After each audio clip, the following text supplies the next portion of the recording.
Calcium ज़्यादा दे दिया है, तो अंडे के ऊपर जो शेल है वो ज़्यादा मज़बूत हो गया। बिल्कुल हो सकता है। अगर लो कैल्शियम से अंडे का छिलका नहीं बनता, तो ज़्यादा कैल्शियम से अंडे का छिलका ज़्यादा स्ट्रॉन्ग बन जाता है, जिससे डव का बेबी जो है, वो प्रॉपर तोड़ नहीं पाता। ये भी एक रीज़न हो सकती है डव इन शेल की, डेड इन शेल की। 5वीं रीज़न है वीक एम्ब्रियो। सम टाइम जो है वो हमारा बर्ड या दोनों बर्ड सेम ब्लड के होते हैं, उन्हें हम लगा देते हैं, तो उससे जो चिक बनता है वो शुरू में ही वीक बन जाता है, जेनेटिकली कमज़ोर होता है। तो इतना वीक होता है कि वो वीकनेस की वजह से ही शुरू में जो है वो डेड इन शेल हो जाता है।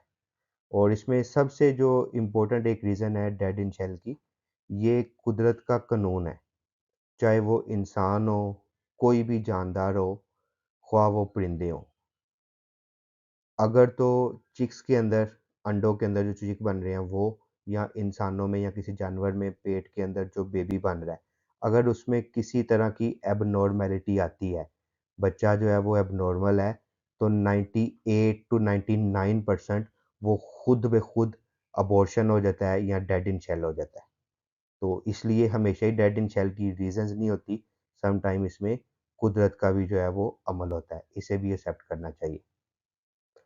तो इसमें वीक एम्ब्रियो के बाद नेक्स्ट रीज़न है मिसलेनियस रीज़न। दीगर काफ़ी रीज़न्स हो सकती हैं, जैसे मैंने अभी आपको बताया कि पेयर जो है वो अंडों पे बैठा हुआ है, हमने यकदम से केज खोल दिया है तो वो मेल या फीमेल जो बैठा हुआ है वो उड़ गया है और अंडे बड़ी ज़ोर से शेक हुए हैं, हिल गए हैं। तो जब ज़ोर से उसको शेक किया जाता है, तो अंदर उसकी जो ब्लड की वेन्स बन रही होती हैं वो डिस्टर्ब हो जाती हैं, और जो कि डेड इन शेल की रीज़न्स बनती हैं। इसी में इंशाल्लाह फर्दर देखते जिसका मैं ज़िक्र कर रहा था आप सब भाइयों से, बैक्टीरियल इन्फेक्शन जो मोस्ट कॉमन रीज़न है, जो कि अकॉर्डिंग टू मी 70 टू 80% जो है वो लीड करती है डेड इन शेल में। इसमें सबसे पहले जो है वो इसमें देखेंगे कि आम कॉमन डव डिजीज़ेज़ कौन-कौन सी हैं।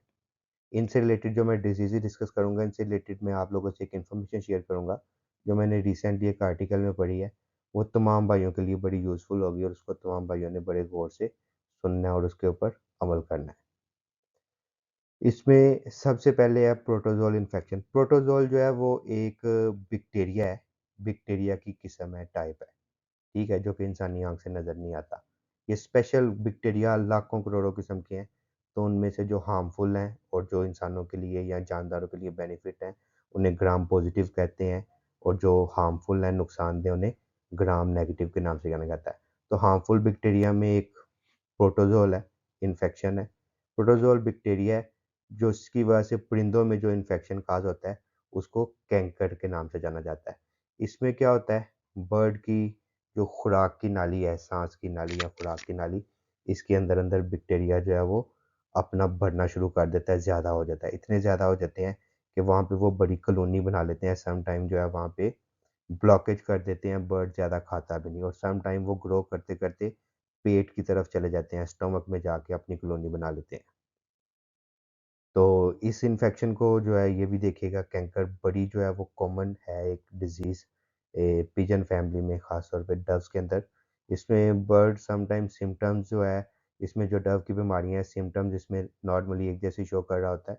अनफॉर्चुनेटली हमारे पास यहाँ पे इतनी फैसिलिटीज़ भी अवेलेबल नहीं है, या अगर फैसिलिटीज़ अवेलेबल नहीं है, हमारे पास टाइम नहीं है कि बर्ड को जाके एग्ज़ामिन करवाया जा सके, उसके टेस्ट करवाए जा सकें कि उसको कौन-सा इन्फेक्शन है। सेकेंडली इसमें है सिटाकोसिस, जो कि एक काज़ होता है क्लेमाइडियोसिस से, क्लेमिडिया से। क्लेमिडिया भी एक बैक्टीरिया की टाइप है। इससे जो इन्फेक्शन काज़ होता है वो सिटाकोसिस है। इसे जो है वो सिटा फीवर या बर्ड फीवर भी कहते हैं। ये बहुत ज़्यादा हार्मफुल है, और इस इन्फेक्शन से बचने के लिए बर्ड के अंदर कुदरती तौर पे इम्यूनिटी नहीं है। बर्ड